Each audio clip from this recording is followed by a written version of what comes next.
Welcome back to our Skill Builder mini course series. So I just want to get you excited because today we're talking about something that I know you're going to love, and that is money. And so when we are trying to really manage these projects, money is going to be the one resource and the one tool that we're going to be able to use that is going to have the most power in order for us to try to get things done. Now, it doesn't always sound nice that we're using leverage of something that's owed to someone else. But if we outline it and really explain how it's going to be used in that method of a tool, then we're giving everyone on the same page, the understanding of how we're going to use money in order to be able to ensure that we're receiving the product and the quality of the product that we deserve at the end of the deliverable. So this is going to bring us to what we're going to be talking about today, which is what is retainage in a construction contract, understanding how to apply protections until the work is complete. Now, I don't know about all of you, but I usually hear it as retention. And so retention is going to be probably the way that you're going to hear me refer to it the most throughout this video, but it is retainage of money or funds, a percentage of work that's been completed in order for us to ensure at the end of the project that we get everything that we've paid for. So why is it important and how does it impact your project? In this mini course, our learning objective focus is going to be first understanding the concept and purpose of retainage in construction contracts, and then being able to develop strategies for managing retainage effectively to minimize financial strain on all parties involved in the project. We don't want to use it as a weapon. We definitely want to be able to use it as leverage. So, have you ever wondered why a portion of your payment is held back? So you've put in an invoice or you've put in a pay application and you said, hey, I've finished this portion of work and therefore I deserve to get paid this amount. And so in that moment, the owner has to make a decision. Do I trust that this work has been installed exactly as it's been designed and spec'd out in the contract? Do I wait and pay them until after the inspector has had an opportunity to be able to inspect it? And sometimes when the inspector inspects something, there's some things that they don't catch. And I don't find out until later after the contractor's gone that there's a problem with it. So to kind of help resolve this issue, what we've done is we've provided a way of being able to pay the contractor for a significant portion of the work that they've stated is complete, and then being able to hold a small amount as incentive to ensure that once we've determined that it's been 100% complete, that we can then pay them for that last little bit of money. So let's say that we have a work task, and that work task is the installation of electrical conduit. So on the schedule of values, we would have a line item that says electrical conduit. And in that, the work complete is valued at $24,770. So the electrician goes in, they get all of that work completed, and they put in an invoice or a pay application to the general contractor or to the owner for the full amount of $24,770. Now, depending on the terms of the contract, retention is going to be held from that amount until the end of the project.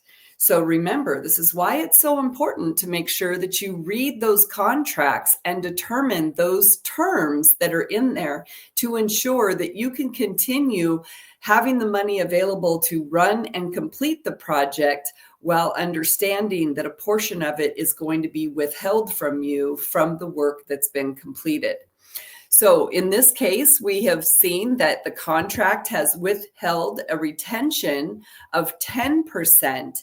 And in that 10%, that means that $2,477 is going to be held by the owner or the client until the end of the project, or until it can be verified that 100% of this line item is 100% complete. And so that means that the amount that's going to be paid out is going to be that $2,293. So what is retention? Retainage is going to be a percentage of payment that's withheld from contractors and subcontractors until the completion of the project. So again, remember to read your contracts, because this is where it's going to explain if there's going to be a 5% retention held, if there's going to be a 10% retention held, and then it's also going to give you the criteria that you need to understand that needs to be completed before that retention is going to be released. Now, remember, sometimes our relationships between subcontractors and general contractors are going to be different than the relationships contracted between a contractor and the construction manager or construction owner of the project. So you could have a contract that requires 10% of the general contractor's retention to be withheld, and then the general contractor will be responsible for withholding 5% from the subcontractor, or whatever that particular relationship has termed in their conditions of their contract. So we've talked a little bit already about why retention is needed, but it is a common practice in construction contracts. And it really is just to incentivize the contractor to make sure that they get that work wrapped up, that they get that work complete. And I know that it's something that we take for granted. Of course, they're going to get it done. It's part of the work. But it's really the little things, right? That's why we're only holding 10% retention. And that retention is going to be kind of a safety guard, that if the contractor decides that they don't think it's important enough to come back and finish that 10% of the work, then we want to make sure that there's enough money held in that 10% that could hire someone else to come and finish. So things like putting on a electrical receptacle plate, or patching and finishing some painting that was hit by furniture through the door frames coming in on a project site. These are little tiny things that a contractor just may feel that they've already put the effort into the project, and other people have come in after the fact and have dinged up things that they felt were already complete, and therefore it's only a $2,000 hit on their contract. And so they'd rather just walk away than have to keep coming back and trying to fix things that are being identified. This is why when we do something like called a punch list at the end of the project, we want to ensure that that punch list is as thorough and as complete as we can possibly get it that first time around, because we don't want to keep adding things to a contractor's list. It kind of not only is irritating, frustrating, but it also deflates their momentum for really wanting to be able to please you when they keep seeing things show up just because they're still being required to hang around the project in order to try to retrieve their retention. So retention is used. It's calculated as a percentage of each payment for that individual task item that we see on that schedule of values. It's going to be held back until project completion in many cases. So again, in your contract, in your terms and conditions, it could state the criteria is that this retention is going to be held until this line item is 100% complete. But most of the contracts that I see are going to try to hold on to retention until the project is 100% complete. Now, this really does have an impact, because what this does is over time, you're looking at eventually holding on to 10% of the total contract amount if you're holding on to 10% retention of each individual item. Some of those items have been complete, 100% complete, for a very long time. So it would be hard to argue that there is not some kind of punitive damage in holding on to someone's payment when they've been 100% complete. I'll tell you, I personally have a little bit of a soft spot for this part of the construction industry, because I've worked with construction companies like grading contractors who go in at the very beginning of their job and they complete their finished grading before any of the building trenches are done. And yet their retention for the total dollar amount of their contract is held for 1 or 2 years, or however long that project is. Now, that doesn't really seem fair to me. And also, it's difficult to track. I mean, you don't want to have to be hanging on to something for 2 years. Now, sometimes owners will do that. And part of the reason is because they're getting interest on the money that's being held.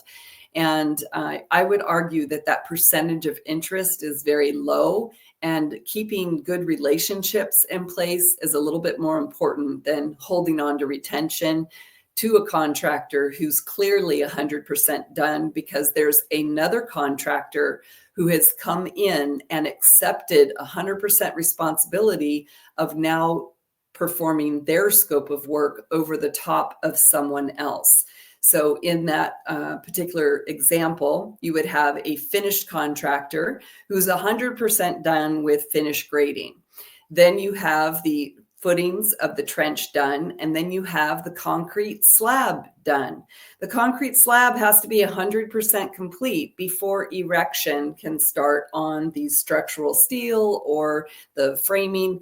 And so really, again, you're punishing a subcontractor who's already proven to be 100% complete, and the contractor following has accepted the concrete slab as being acceptable to be able to start the scope of work of the framing. And so in those situations, I just ask a little bit of common sense be interjected to something that was created by lawyers far before the work ever took place. This withheld amount of the retention is going to be released upon satisfactory completion of the project. And again, we're hoping that if it's not satisfactory work, that this percentage of retention is enough money to be able to cure or resolve the issue that we're not happy with. So here we're going to look at an example of how this accumulates over time. So we use the example of the electrical conduit having a contractual price of $24,770. In October, they asked for full payment, and that equaled a retention of 10%. So we were holding $2,477. Then we came in and we pulled the wire in that conduit. We have the value of the full contract of that wire being at $34,800. So in November, when we completed that task item, we held retention again of 10%, so $3,480. Then we came in December and we installed the lights, and we installed all of the receptacles and receptacle plates and really put the finishes of our electrical scope on the project. And that work was valued at full contract at $17,490, which meant a 10% retention held of $1,749. So the final retention being withheld from the entire project over those 3 months is going to be $7,706. So the hope would be that this dollar amount of $7,706 would be enough to be able to resolve any missing receptacle plates or conduit that wasn't caulked properly, or wire that wasn't terminated and not connected. And so we had to hire an electrician to come back for the day in order to be able to resolve all of these issues. So we could see that if we had hired an electrician for a day to come in and take care of the punch list of these issues, that cost would be far below $7,700. So that's how we're protecting ourselves in ensuring that the work gets 100% complete before full payment has been released and received by the contractor. So how does the action of retention really impact this cash flow? And so financial planning is going to be essential in order to plan for this monetary hold to avoid any kind of cash flow issues. So as a contractor and dealing with lots of construction projects, you just have to understand and recognize, again, the terms and conditions of your contract and be ready for this retention hold on your money so it doesn't come up as a surprise and then leave you short in not having money to be able to purchase future materials. Retainage is essentially ensuring project quality because, again, we're using this hold as leverage in order to be able to provide incentive for the contractor to do quality work, knowing that they have this release of retention hanging over their head. So when is retention going to be released? And again, it's going to be done when work is satisfactory, complete, or at the end of a construction project. I've said it many times through this particular video, but I can't express how important it is to make sure that you know your contract terms and that you read your contract. Now, these contracts are something that many people are just so excited to be able to start with the job that they just sign it and then know that they'll argue about it later. And that's really not the way you should ever go into a contract. If there's something that you don't like about the contract at that moment in time, that's when you need to take care of it before you sign it. So just know your terms and conditions. And if you can't live with 10% retention, then ask for 7% or ask for 5%. All they can do is say no. So make sure that you are negotiating terms that you can live with.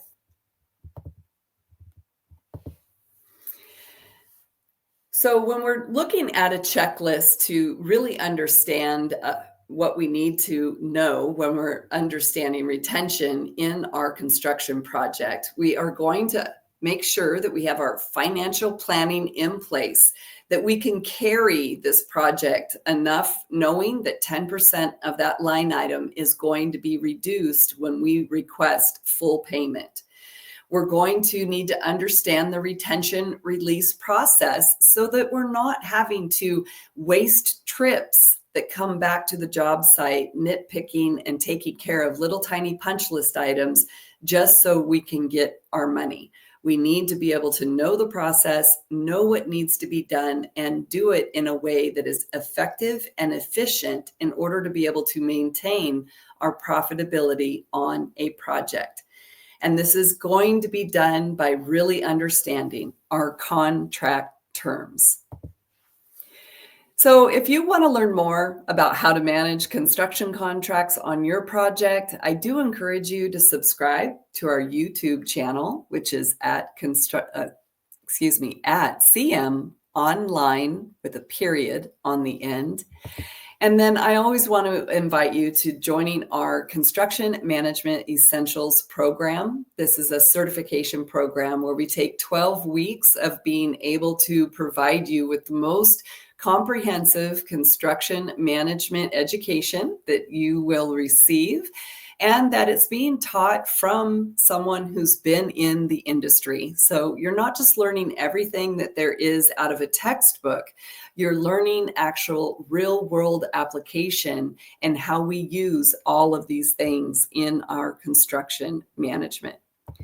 So thank you again for joining me here on Skill Builder. You can find me on LinkedIn, or you can reach our website at Construction Management Online.